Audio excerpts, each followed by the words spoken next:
Сәлем достар, менің каналыма қош келдіңіздер. Бүгін сіздермен осындай ерекше тамақтың рецептімен бөлісетін боламын. Және де тойымды өте дәмді болып шығатын. Ол үшін менің каналыма тіркелмеген жаңа көрермен болсаңыздар, тіркеліп алуды ұмытпаңыздар. Алдыменен таза ыдысымызға осылай бір пиала сүтімізді, бір пиала суымызды қосып, үстіне бір қасық дрожжімізді салып, осыны жақсылап ертіп аламыз.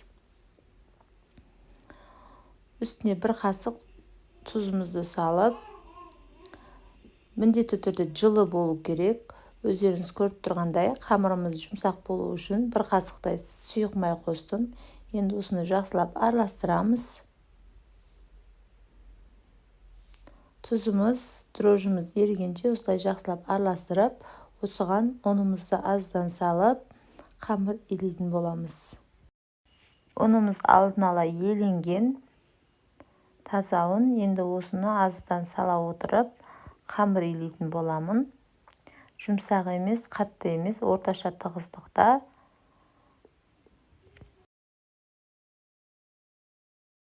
Өздеріңіз көріп отырғандай қамыр илеп болдым. Жұмсақ емес, қатты емес, орташа тығыздықта.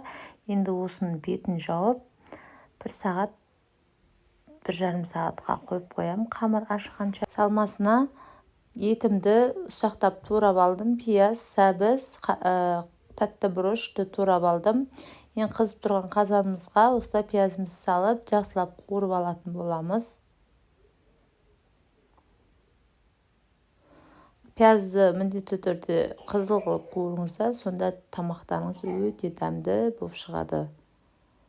Осылай жақсылап қуырып болғаннан кейін үстіне ұсақтап туралған етімді саламын.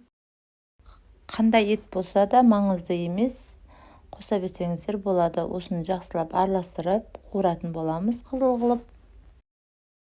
Осы аралықта бір бокал мұздай су қостым. Енді осыны баяу отта жақсылап пісіретін боламыз етімізді. Осы аралықта 1,5 сағат өтті. Етіміз жақсылап пісті. Енді оның үстіне сәбізімізді саламыз. Осылай ұсақтап туралған сәбізімізді салып жақсылап қуырамыз.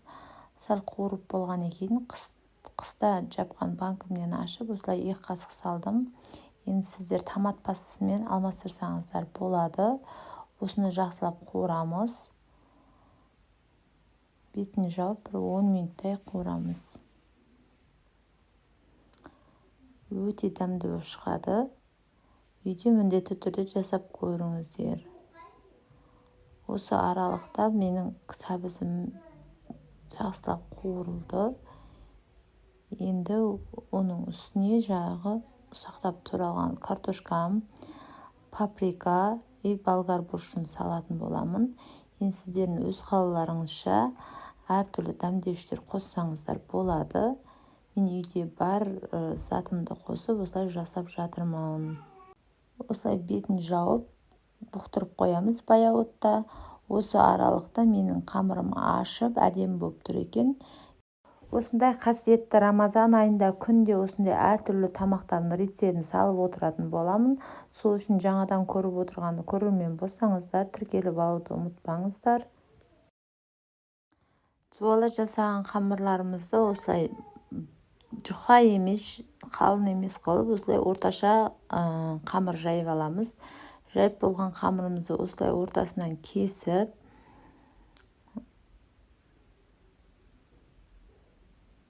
бір-бірін үстіне қойып түйетін боламыз, дәл видеодағыдай.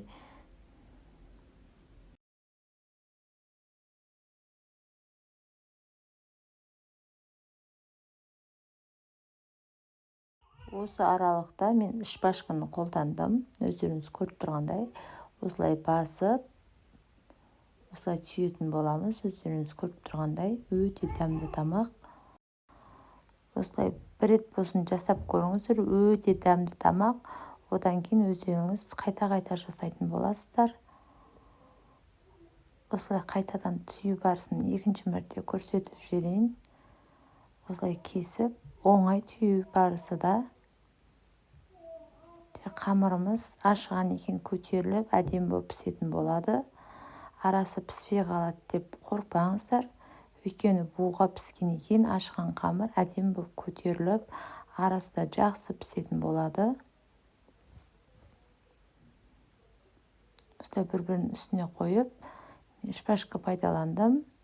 Осылай үстінен басып, осылай түйетін боламыз.